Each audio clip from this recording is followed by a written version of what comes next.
Right, I'm slightly nervous about this episode. Welcome to Millennial Secrets, guys.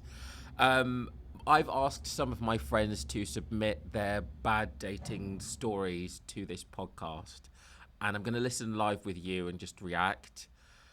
Look, we've all had terrible dates. We've all had experiences that we regret or terrible things that have happened. And I'm not going to say anyone's names. So if you're watching this, if you're one of the 5 people who have bravely submitted your story to this show, do not worry, I will not say your name, but everyone get ready. So here is the first clip. Hey T, so I don't necessarily have any bad dating stories, but I do have an example of a Tinder message that I think you'll appreciate. So I obviously matched with someone and just said hello, and they didn't reply for maybe 3 or 4 days. And then when they eventually did reply, I said, really sorry, at the moment I'm studying, I'm really busy. I'm also looking after 6 dogs at the moment. She was like a dog sitter, I think, like a business. And was like, really sorry, Tinder's not a priority. So I, of course, said, yeah, no problem at all. I'm looking for something casual anyway, so don't treat it as a priority. It's no problem. So she comes back and says, yeah, same. I'm kind of looking for something casual as well. And then she goes, maybe when I'm not looking after my 6 dogs, I'll get in the doggy position for you. She gave me chlamydia.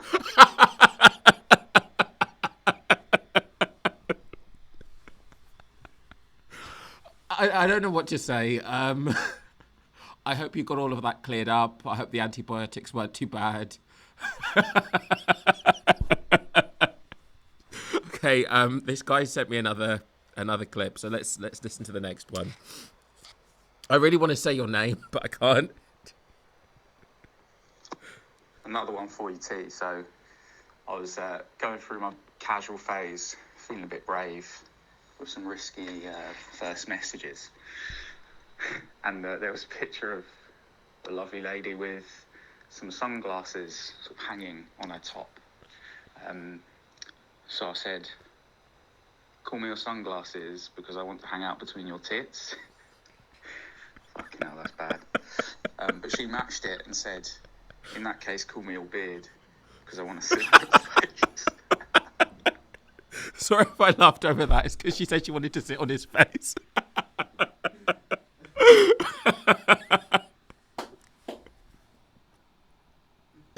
Oh, you know what? I really want this guy to come on the show. I don't know what advice to give. Just keep being you. You know who you are. Have fun. That was hilarious. Guys, what do you think? Put your comments in this comment section down below. All right, let's listen to... Which one should I choose next? All right, then. Let's listen to this one. Okay, so the first one was someone that I dated a couple of years ago. He was a setup from a friend. Bear this in mind through the whole thing. My friends thought that we would be, quote, a perfect match. We were set up on the basis that he worked in music, I liked music.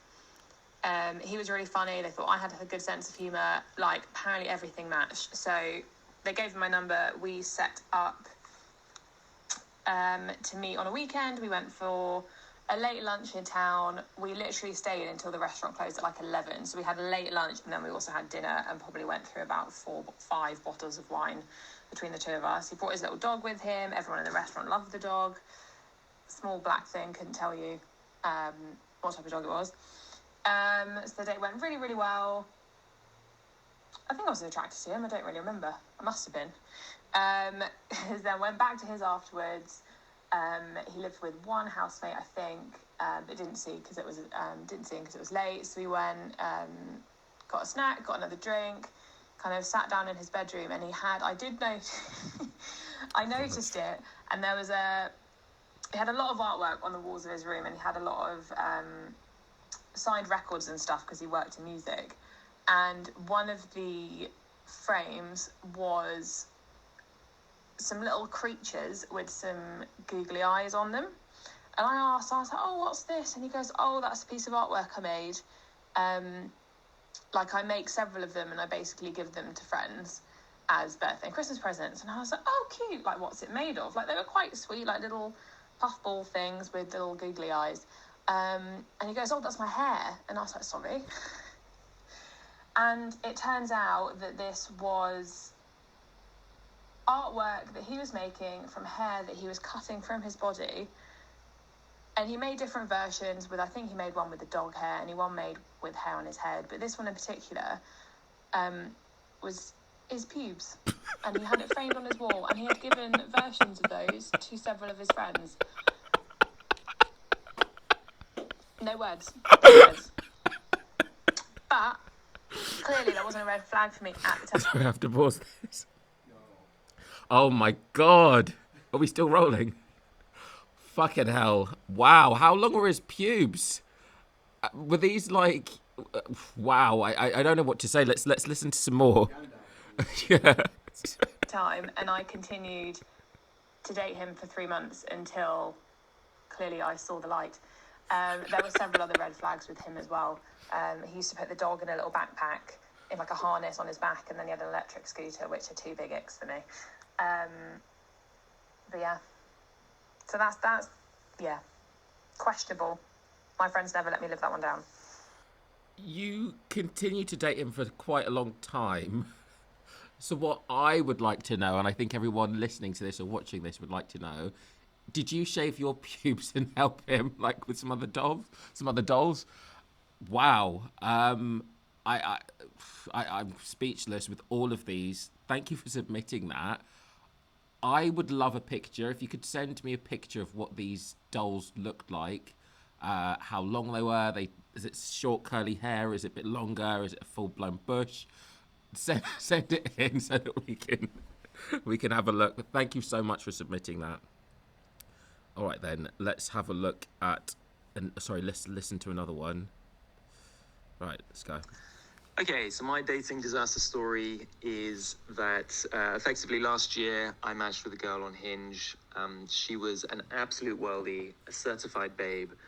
So needless to say, I was very happy. The chat was going well. It was very flirty. There was a lot of banter.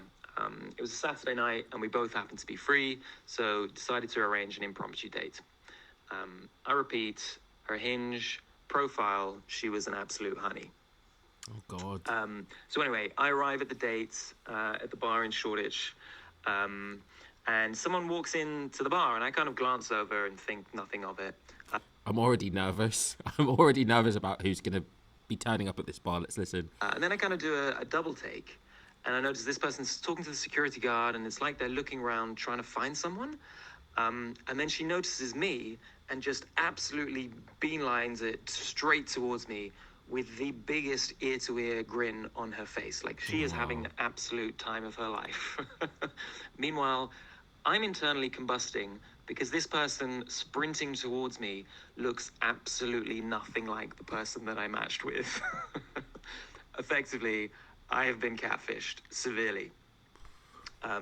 By the way, we do have an episode on catfishing coming up, but let's listen to what else he's got to say. I did that classically British thing where I did not know how to react or what to say, and basically at all costs avoided any sense of awkwardness or discomfort, and decided to swallow all of my thoughts and feelings. So I'm fairly speechless. Like I said, she's having the time of her life. I'm happy for her, to be honest, in hindsight. Anyway, I get a few drinks in, even though I've clearly just been catfished. And immediately the chat turns incredibly sexual. Like, she is going places that I've not even heard of. And I like to think I'm fairly well versed in that arena. At this stage, I'm like, fuck it. You fuck around, you find out. Let's see. I'm curious as to how this day could go. So we had a couple more drinks. I'll be honest, we got a little bit tipsy, a little bit drunk. Maybe I can put my hand up and say this is where I sort of become culpable in the disaster nature of this dating story. But after a while, I was like, okay, enough's enough. Let's call it a night. I'm going to head home. We walk outside the bar. She leans in, tries to kiss me. I awkwardly dodge it. She ends up again awkwardly, basically kissing my ear.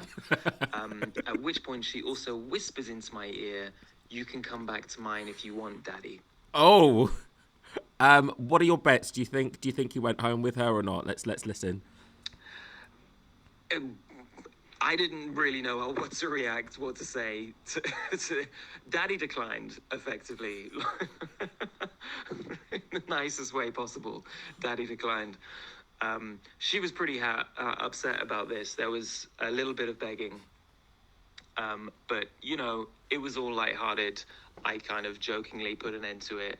And then, so I made it home. I'm pretty sure I got McDonald's on the way home. Happy days. I think when I got home, I also noticed she'd sent me like an album full of nudes, which I absolutely wasn't expecting. So yeah, that's my dating disaster story. I got catfished and Daddy got propositioned. You know what? What are your bets? I bet he had a wanker for those pictures when he got home, not when he came home. Wow. One thing I'd like to say though about that is more credit to you for staying. I think a lot of people would have become quite angry and maybe just stormed out, but you actually stayed for the full course of the date. You didn't offend her. You weren't rude. Wow. I want to know though, did anything happen after that? And also, if you're watching this, have you been catfished? And if you have, let me know about it. I don't know what to think about that, because how far is catfishing? Is catfishing when you're a completely different person? Is it when you're sending a picture of yourself that is maybe from a few years ago and you looked quite different? But I guarantee, I know this guy, he wanked over those nude pictures. Wow, well, thank you so much for submitting those stories. It's going to be fireworks in that comment section, so we're going to do some more of those. I thought they were very entertaining, especially the pubes. Let's talk about whether or not that guy did wank over those pictures. And the chlamydia. I don't think he's got it anymore. I know he doesn't. I'm sorry, I'm joking. You know you are. But next section of this is going to be me reacting to something I put on Instagram. So I asked everyone, what do you dislike about dating apps? And the reason I asked this is because somebody from Bumble will potentially be joining me in a few weeks. So I'm just going to talk about the experiences that people have had on Bumble and why they hate it. Or, sorry, other dating apps too, and why they hate it. And let's just go from there. So, what do you dislike about dating apps? Everything. Everyone's too short. No one intends to date, and they should be renamed text pal apps. They lose interest and stop messaging you. That someone always believes that there's someone better out there, so they never settle. Catfish. Having a good conversation and suddenly they go dark. So those were the main ones, and I think based on that, it's all to do with communication. Maybe there's too many other options out there for people to choose from. So it's kind of like a catalogue. If you're old enough to remember what those are, if you're at the supermarket, there isn't just one brand of cereal, there's 100. So if you're not the flavour of cereal that they want to taste that night, you're going to get binned. So somebody said, and I also asked everyone, what has been your worst dating experience, just like the ones that I was just reading from, and I'm just going to try and find it now. And what someone has said is that their worst dating experience is that they were taken to Nando's. You know what? Who doesn't love a Nando's? And stop being such a snob. What's your favourite thing to order at Nando's? I personally like the butterfly chicken with rice, medium. But yeah, they said that they hated they were taken to Nando's. They felt like they deserved more. I think you're being way, way too picky. So just give that person a chance and maybe you'll get taken to somewhere else. Maybe it'll be Pizza Express next time. Who knows? The next one I want to talk about is a story. And I have to remember this because it's so good. And I want to know if you've experienced anything like this. So, a friend of mine went and met somebody that she had connected with on Bumble. It was horrible outside. It was stormy. It was raining, thunder, lightning, worst kind of setting you could imagine. But this is somebody that she's spoken to for a really, really long time. And this is just North London, so she lives in West. So Uber journey, about 25 minutes, whatever. knocks on the door. Nobody responds. She knocks again. No one responds. So she calls the guy. It's like, oh, I'm outside. Can you please let me in? And she can hear someone's footsteps coming down like a creaky wooden staircase. It's like something out of a horror film, right? So he opens the door and it's not what she's expecting. So this guy on the pictures that she'd seen had like slicked back hair. It's like long ponytail style. And his hair was kind of all over the place, looked a bit dirty, a bit greasy, but she's still up for it. She's like, okay, I can see past that. So he invites her in and they're walking up this wooden staircase. So each time they go up the stairs, and she can automatically smell piss.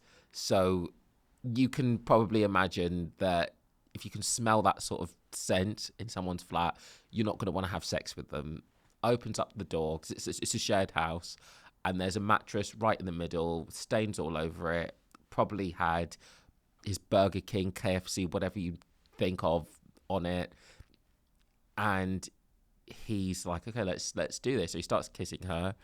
His breath stinks, apparently, and she's just like, okay, right, maybe he's got a big dick. Maybe he's got a big dick. Let's just hold out for this. So they go to the mattress covered in piss stains or God knows what. She begins to unbutton this guy. So she's like, please, please, please. And so she starts to unbutton him and she pulls down the zip and the smell of piss is just stronger. And she's just like, okay, I'm going to hold my breath and hopefully he's got a big dick. And as she pulls down his boxers, she's greeted with something which is horrible. And I really hope you've never gone through this. She's pulling it down and he's got lice running through his pubes. And she's like, oh my God, what do I do? This is horrible, this is disgusting. And it's everywhere and it's like the tiny bugs. So she can see it because he's blonde, so you could see it running through. And she couldn't leave because it's that time of night and she didn't feel like she could get an Uber. So she pulled away and she said, oh, I'm really sorry, but I'm not really feeling this. And he was really offended. And so after that, they just kind of spoke for a bit and didn't have sex. What would you do in that situation? If you wanted to go down on somebody and you found out that they had lice, do you just tell them to have a shower? Do you think he's a fan of Head and Shoulders? But yeah, it's kind of shocking, and I really want to get her on this show to kind of give some more information about what happened. But it's pretty horrific. It's stereotypical that, you know, single guy living in London, shitty mattress with piss all over it. I applaud her for not leaving as soon as she saw that horrible hair, but to stay even past that and to unbutton him and then see what was running through those horrible pubes. I've got a bit of advice for him. I think he should shampoo, condition and trim, or maybe in reverse, but I don't know. Guys, I hope you've enjoyed this. This is just a flavour of what you're going to get. I have recorded some amazing episodes about dating and sex and people that are on OnlyFans and people that are having problems with their career. And I hope that you enjoy it. Please let me know what you think. And I'll see you on the next one.